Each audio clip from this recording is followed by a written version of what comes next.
நம்ம இன்னைக்கு பாரம்பரியமான முறைப்படி ஆம்லா முரப்பா எப்படி செய்கிறதுன்னு பார்க்க போகிறோம். சர்க்கரையெல்லாம் இல்லாமல் வெல்லம் வச்சு பண்ண போகிறோம்.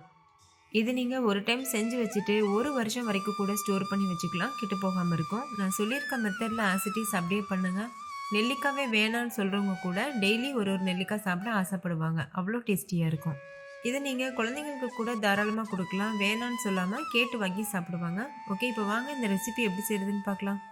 ஹாய் ஃப்ரெண்ட்ஸ், வணக்கம். என் பேர் Abhi. Welcome to Indian recipes Tamil. வீடியோக்குள்ளே போகிறதுக்கு முன்னாடி நம்ம சேனல் இந்தியன் ரெசிபீஸ் தமிழை சப்ஸ்கிரைப் பண்ணிக்கோங்க, கூடவே இருக்க பெல் சிம்பலையும் கிளிக் பண்ணிக்கோங்க.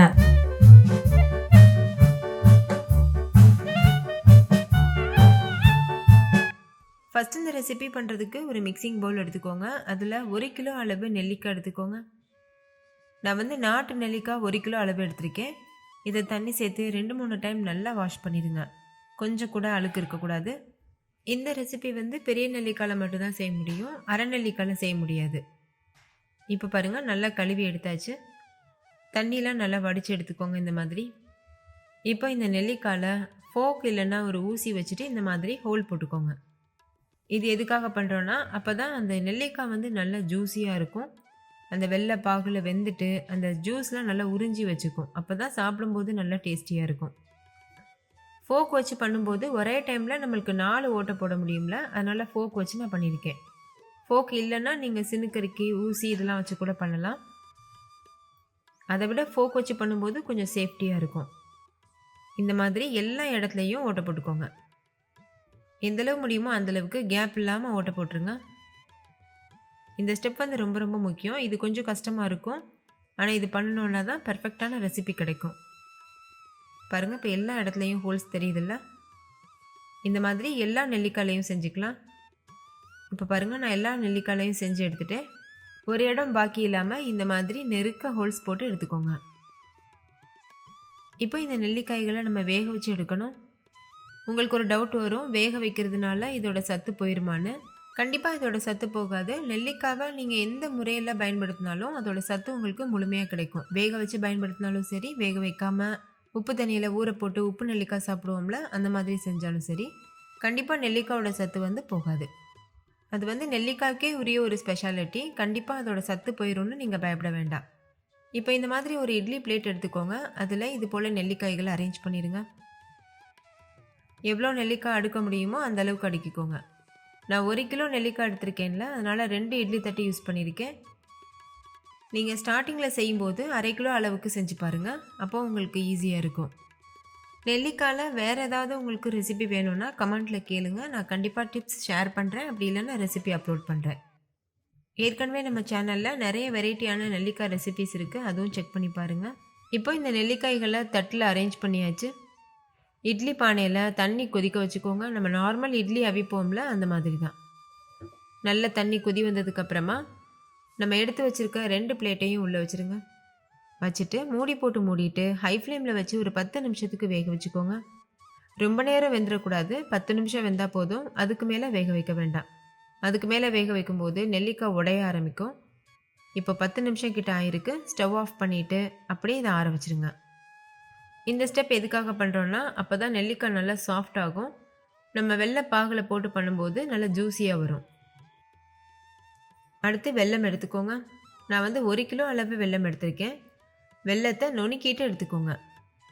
எந்தளவு முடியுமோ அந்தளவுக்கு நுணுக்கி எடுத்துக்கோங்க. பாருங்கள், இந்த மாதிரி நுணுக்கின வெல்லத்தை ஒரு அடிகனமான அகலமான பாத்திரத்தில் சேர்த்துருங்க. இந்த ரெசிபிக்கு நீங்கள் யூஸ் பண்ணுற வெல்லம் வந்து கல், மண், தூசிலாம் இல்லாத மாதிரி நயமான வெல்லமாக பார்த்து எடுத்துக்கோங்க. ஏன்னா இந்த பாகை வந்து நம்ம வடிகட்ட போகிறதில்ல, அப்படி தான் செய்ய போகிறோம். இந்த மாதிரி அகலமான அடிகனமான பாத்திரம் எடுத்துகிட்டு அதில் நம்ம நுணுக்கி வச்சுருக்க வெல்லத்தை சேர்த்துடணும். நம்ம 1 கிலோ அளவு நெல்லிக்காய் எடுத்துருந்தோம்ல, அதுக்கு 1 கிலோ அளவு வெல்லம் கரெக்டாக இருக்கும். நீங்கள் 1/2 கிலோ நெல்லிக்காயில் செய்ய போகிறீங்கன்னா 1/2 கிலோ வெல்லம் சேர்த்து செய்யுங்க. மெத்தட் எல்லாமே சேம் தான், ஆனால் குவான்டிட்டி மட்டும் கரெக்டாக சேர்த்து செய்யணும். இப்போ இந்த வெல்லத்தை இந்த மாதிரி ஒன்று போல் பருத்தி விட்டுருங்க. இப்போ இது கூட ஒரு சின்ன கிளாஸில் 1 கிளாஸ் அளவுக்கு தண்ணி சேர்த்துக்கோங்க. தண்ணி சேர்த்து செய்யும்போது வெல்லம் சீக்கிரம் கரிஞ்சு போயிடாமல் இருக்கும். தண்ணி சேர்த்துட்டு ஸ்டவ்வில் வச்சுட்டு ஹை ஃப்ளேமில் வச்சு வெல்லம் கரையிறது வரைக்கும் வெயிட் பண்ணிக்கோங்க. வெல்லம் வந்து முழுமையாக கரையணும்னு அவசியம் இல்லை, லேசாக கரைய ஆரம்பிக்கிற ஸ்டேஜில் நம்ம நெல்லிக்காய் சேர்த்துடலாம். இப்போ பார்த்தீங்கன்னா தெரியும், வெல்லம் வந்து 1-2 தான் கரைஞ்சிருக்கு. இந்த ஸ்டேஜ்லேயே நம்ம நெல்லிக்காவை சேர்த்துருவோம். நெல்லிக்காய் சேர்த்துட்டு நல்லா மிக்ஸ் பண்ணிவிட்டு மீடியம் ஃப்ளேமில் லோ ஃப்ளேமில் மாற்றி மாற்றி வச்சு வேக வச்சுக்கணும். இப்போ பார்க்குறதுக்கு பாகு கொஞ்சம் திக்காக இருக்க மாதிரி இருக்கும். நம்ம நெல்லிக்காய் சேர்த்து வேக வைக்க ஆரம்பிக்கும் போது நெல்லிக்காய் நிறைய தண்ணி வெளிவிடும். அதனால் கொஞ்சம் தண்ணியாக மாறும். அந்த நேரத்தில் நீங்கள் பயப்பட தேவையில்லை. நீங்கள் ஹை ஃப்ளேமில், லோ ஃப்ளேமில், மீடியம் ஃப்ளேமில் மாற்றி மாற்றி வச்சு வேக வச்சுட்டே இருக்கும்போது அந்த தண்ணியெலாம் எவாப்ரேட் ஆகிட்டு நல்ல ஒரு கெட்டியான பாகு பக்குவம் வரும்.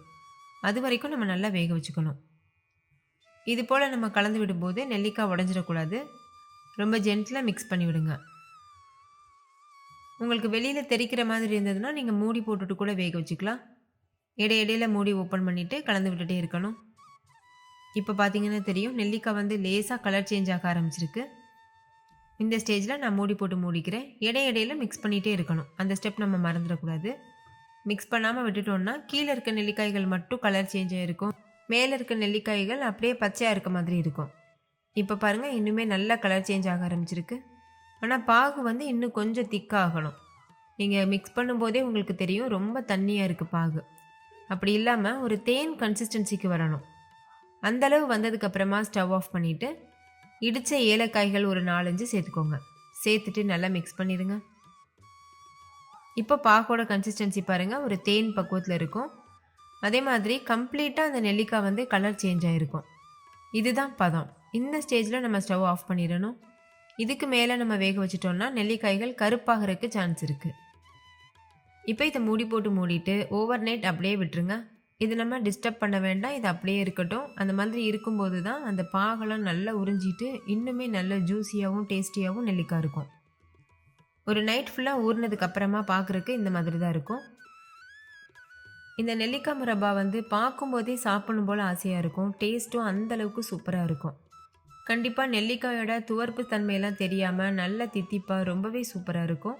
நான் சொல்லியிருக்க மெத்தடில் அப்படியே செஞ்சு பாருங்கள். அப்போ தான் நீங்களும் இதே போல் பெர்ஃபெக்டாக பண்ண முடியும். இப்போ இந்த ரெசிப்பியில் கொஞ்சம் கூட சூடு இல்லை, நல்லா ஆறி இருக்குது. இந்த டைமில் ட்ரையான ஒரு கண்ணாடி பாட்டிலில் வந்து நீங்கள் ஸ்டோர் பண்ணி வச்சுக்கலாம். அந்த கண்ணாடி பாட்டிலில் வந்து தண்ணி ஒரு சொட்டு கூட இருக்கக்கூடாது. அப்போ தான் இது கெட்டு போகாமல் இருக்கும். இது நீங்கள் பக்குவமாக ஸ்டோர் பண்ணி வச்சுட்டு ட்ரையான ஸ்பூன் வச்சு எளியில் எடுத்து சாப்பிட்டு வந்தீங்கன்னா இது 1 இயர் வரைக்கும் கூட கெட்டு போகாமல் இருக்கும். உங்களுக்கு பயமாக இருந்ததுன்னா நீங்கள் ஃப்ரிட்ஜில் கூட ஸ்டோர் பண்ணி வச்சுக்கலாம், வெளியில் வைக்காமல்.